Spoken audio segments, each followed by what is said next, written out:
अंग देश के राजा महाराज रोमपाद, बड़े प्रतापी राजा महाराज रोमपाद, उनके कोई संतान नहीं। एक कन्या जिसका नाम शांता, वो भी कन्या उनकी अपनी बेटी नहीं, श्री दशरथ जी महाराज की बेटी। सुमित्रा जी के द्वारा एक कन्या पहले ही उत्पन्न हुई थी और श्री दशरथ जी ने अपनी कन्या सुमित्रा जी की कन्या को दशरथ जी महाराज ने अपने मित्र रोमपाद को दे दिया था दत्तक पुत्री के रूप में, जिनका नाम शांता था। ये शांता जी राम जी की बहन है और श्रृंगी महर्षि की पत्नी है। इन्हीं के साथ श्रृंगी जी का ब्याह हुआ। शांता जी रोमपाद महाराज के घर में थी। महाराज रोमपाद के राज्य में अकाल पड़ा। ब्राह्मणों को बुलाकर के महाराज रोमपाद ने कहा कि ये अकाल दूर कैसे होगा। तो ब्राह्मणों ने, ऋषियों ने कहा कि श्रृंगी महर्षि जो विभांडक महर्षि के पुत्र हैं, उनको बुलाया जाए और उनको आप अपनी कन्या का दान कर दें तो आपके राज्य का अकाल दूर हो जाए। अब कौन लावे श्रृंगी महर्षि को? विभांडक महर्षि के आश्रम की सीमा में कोई जा नहीं सकता, ऐसे कठोर नियम। लेकिन भगवान की लीला बड़ी अद्भुत। राजा रोमपाद ने कहा कि जो इस कार्य को करेगा, श्रृंगी महर्षि को मेरे राज्य की सीमा में लेकर के आएगा, मैं उसको अपना आधा राज्य दे दूंगा। गणिकाएं तैयार हो गईं और कुछ गणिकाओं ने कहा महाराज ये कार्य मैं कर दूंगी। और वो नर्तकियां जो थीं वो सब साजो सामान लेकर के गईं और एक नाव लेकर के गईं। जिस नदी के तट पर श्रृंगी महर्षि रहते थे वहीं नाव को लगा दिया और नाव से उतर करके दूर दूर से पता लगाया कि विभांडक महर्षि कब आश्रम से बाहर जाते हैं। कंदमूल फल लाने के लिए किसी काम से तो जाते ही होंगे। उसी समय मैं श्रृंगी से मिलूंगी और तब अपना काम बनेगा। और उन गणिकाओं ने सब पता लगाया और जब विभांडक महर्षि कंदमूल फल लेने के लिए कहीं बाहर गए तो धीरे से सब आश्रम में पहुंच गए। श्रृंगी महर्षि ने देखा, आज जीवन में पहली बार किसी स्त्री को देखा। अनभिज्ञस्तु नारीणाम। तो श्रृंगी महर्षि ने सोचा कि जैसे मैं ब्रह्मचारी हूं, वेद पढ़ता हूं, उसी तरह ये लोग भी वेद पढ़ते हों। ये भी पुरुष ही हैं, ऐसा अनुभव किया। और श्रृंगी महर्षि ने कहा आइए, आपका स्वागत है, आप मेरे अतिथि हैं। क्योंकि वेदों में लिखा है अतिथि देवो भव, अतिथि देवता होता है और अतिथि की पूजा करनी चाहिए, तो मैं आपकी पूजा करूंगा। अब तो बेचारी गणिकाएं डर गईं, इतने बड़े महात्मा मैं इनसे अपनी पूजा कराऊं, लेकिन काम करना है इसलिए भाई तो नाटक करना ही पड़ेगा।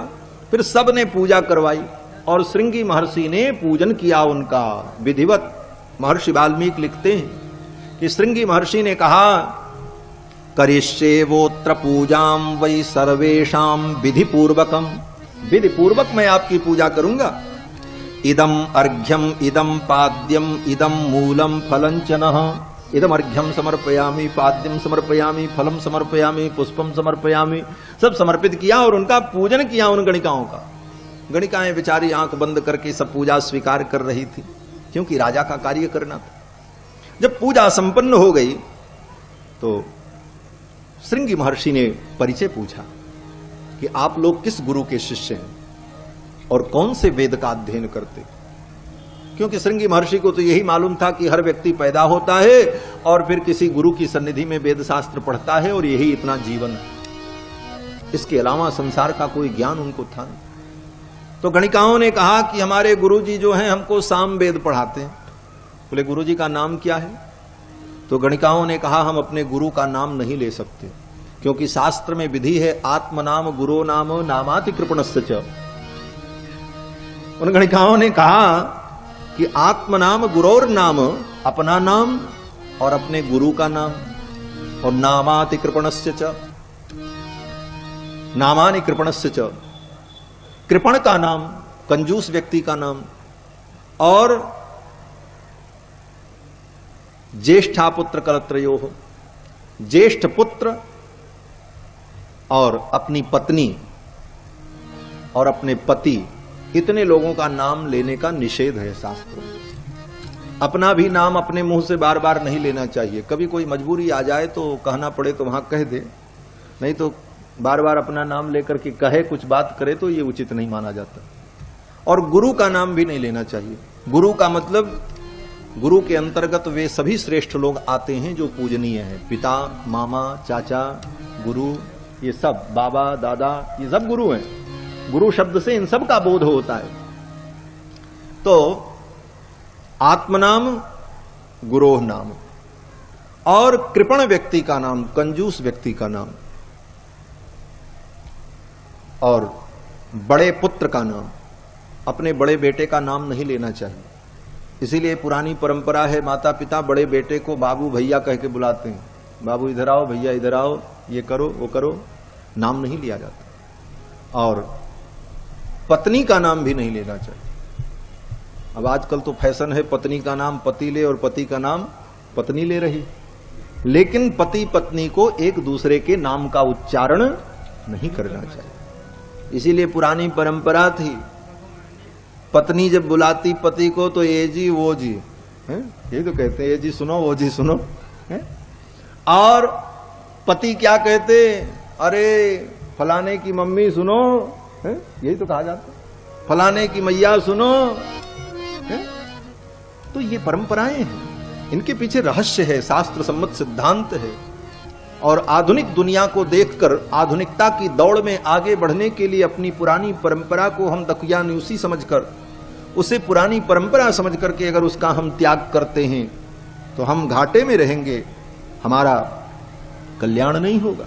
इसलिए अपनी प्राचीन परंपराओं को संरक्षित रखना चाहिए, उन परंपराओं का अपने कुल के अनुरूप निर्वाह करना चाहिए, यही धर्म है। इन परंपराओं का भी बहुत बड़ा महत्व है। पारस्कर गृह सूत्र का जब हम लोग अध्ययन कर रहे थे तो विवाह की पद्धति, विवाह की विधि का वर्णन है पारस्कर गृह सूत्र में। तो गुरुजी पढ़ा रहे थे तो उसमें प्रकरण आया कि सारी विधि का वर्णन करने के बाद महर्षि पारस्कर ने लिखा है कि इतनी विधि करने के बाद उस घर की बूढ़ी स्त्रियां, बड़े लोग जो विधि बतावें वो भी विधि करना चाहिए। वेदों ने इसको प्रमाणित किया। इसीलिए विवाह में जो अपने अपने देश में माताएं सब विधि बताती हैं, अब ये देवता की पूजा करो, अब पीपल की पूजा करो, कुआं की परिक्रमा करो, वो वेद में कहीं नहीं लिखा है, लेकिन परंपरा से होता है और उसको भी वेदों ने मान्यता दी है कि वो भी कर लेना चाहिए। प्राचीन परंपराओं का इतना महत्व है। तो उन गणिकाओं ने कहा गुरु का नाम नहीं लेना चाहिए। गुरु जी का नाम हम कैसे लें?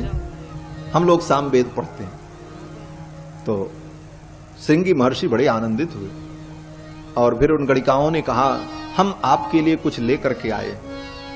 और वो गणिकाएं सुंदर सुंदर लड्डू, रसगुल्ला, ये सब लेकर के आई थी मिठाई। जंगल में तो कभी बाबा जी ने देखा ही नहीं था, वहां कहां मिले ये सब। जब दिया खाने के लिए तो मोदकान प्रददुस्तस्मै, मोदक दिया, लड्डू, भक्ष्याश्च विविधान क्षुबान तानि चास्वाद्य तेजस्वी फलानीति स्म मन्यते। जब रसगुल्ला को खाया श्रृंगी महर्षि ने तो उनको समझ भी नहीं आया कि ये क्या है, क्योंकि इतने विरक्त थे, कभी देखा ही नहीं। तो पूछा श्रृंगी महर्षि ने उन गणिकाओं से कि ये कौन सा फल है, इसमें बीज भी नहीं है, छिलका भी नहीं है, इस फल का नाम क्या है? उसको फल समझा। महर्षि वाल्मीकि कहते हैं फलानीति स्म मन्यते, फलानी इति मन्यते, ये फल है ऐसा अनुभव किया। तो गणिकाएं भी बड़ी चतुर थी। उन गणिकाओं ने कहा ऐसा फल मेरे देश में होता है, आपके देश में नहीं होता, हमारे यहां तो ये सब पेड़ में लगते हैं। अब तो बड़े प्रसन्न हुए श्रृंगी महर्षि, बोले चलो हम भी घूम करके आते हैं।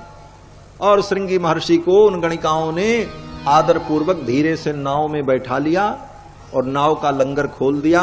नाव धारा में बहने लगी और गणिकाएं सुंदर गीत सुनाने लगी, संगीत सुनाने लगी और श्रृंगी महर्षि को इसी जाल में उलझाकर और धीरे धीरे लेकर के अंग देश पहुंच गए। अंग देश की सीमा में जब नावका पहुंची तो अंग देश के राजा महाराज रोमपाद पहले से तैयारी करके बैठे थे। नदी के तट से लेकर के महल तक मखमल के पावड़े बिछे हुए थे महाराज श्रृंगी के स्वागत के लिए। ब्राह्मण लोग वेद पाठ करने के लिए उपस्थित थे, गायक गुणी जन उनके स्वागत के लिए उपस्थित थे।